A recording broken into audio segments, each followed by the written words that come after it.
पहला अध्याय अर्जुन विषादयोग श्लोक 38 यद्यप्येते न पश्यन्ति लोभोपच्छेद कुलक्षेत्र दोष मित्रद्रोहे च पातकम। हिंदी में अर्थ। अर्जुन कहते हैं, भले ही ये लोग कौरव लोभ से अंधे हो गए हैं और कुल के विनाश से उत्पन्न दोष को नहीं देख पा रहे हैं और न ही मित्रों के प्रति द्रोह से होने वाले पाप को समझ पा रहे हैं।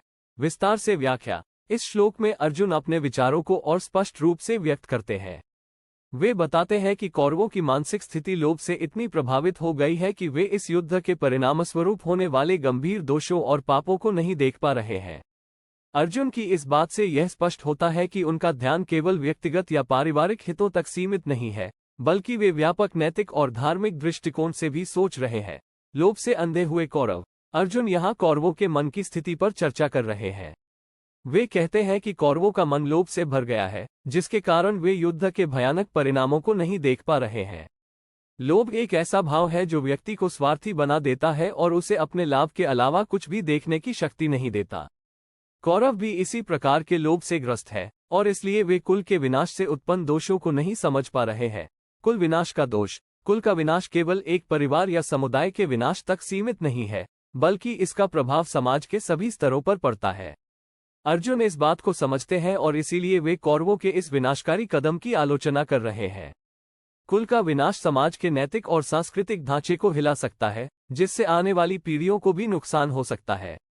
मित्रद्रोह का पाप। अर्जुन कहते हैं कि कौरव न केवल अपने कुल का विनाश कर रहे हैं, बल्कि वे मित्रों के साथ भी विश्वासघात कर रहे हैं। मित्रों के प्रति द्रोह का पाप गंभीर होता है क्योंकि यह विश्वास और स्नेह के बंधन को तोड़ता है। अर्जुन इस बात को समझते हैं कि यह पाप केवल व्यक्तिगत स्तर पर ही नहीं, बल्कि सामाजिक स्तर पर भी बहुत बड़ा है। कौरवों द्वारा मित्रों के साथ किया गया ये द्रोह उन्हें गंभीर पाप का भागी बना रहा है। अर्जुन की संवेदनशीलता और विवेक। इस श्लोक से अर्जुन की संवेदनशीलता और विवेक स्पष्ट होता है। वे युद्ध की स्थिति को केवल एक शक्ति संघर्ष के रूप में नहीं देख रहे, बल्कि उसके गहरे नैतिक और सामाजिक परिणामों को भी समझ रहे हैं। अर्जुन का यह विचारधारा उन्हें एक सच्चा योद्धा और एक विचारशील व्यक्ति के रूप में प्रस्तुत करती है, जो केवल अपने लाभ की चिंता नहीं करता, बल्कि समाज और धर्म की भी चिंता करता है। निष्कर्ष। ये श्लोक अर्जुन के नैतिक और धार्मिक विचारों को स्पष्ट रूप से दर्शाता है। वे केवल युद्ध के तत्काल लाभों पर ध्यान नहीं दे रहे, बल्कि उसके दीर्घकालिक और व्यापक प्रभावों को भी देख रहे हैं। अर्जुन का ये दृष्टिकोण हमें ये सिखाता है कि किसी भी निर्णय को लेने से पहले उसके सभी पहलुओं और परिणामों पर विचार करना चाहिए।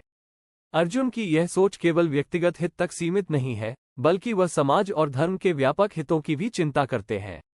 इस प्रकार ये श्लोक हमें ये शिक्षा देता है कि लोभ और स्वार्थ से प्रभावित होकर कोई भी निर्णय लेना विनाशकारी हो सकता है।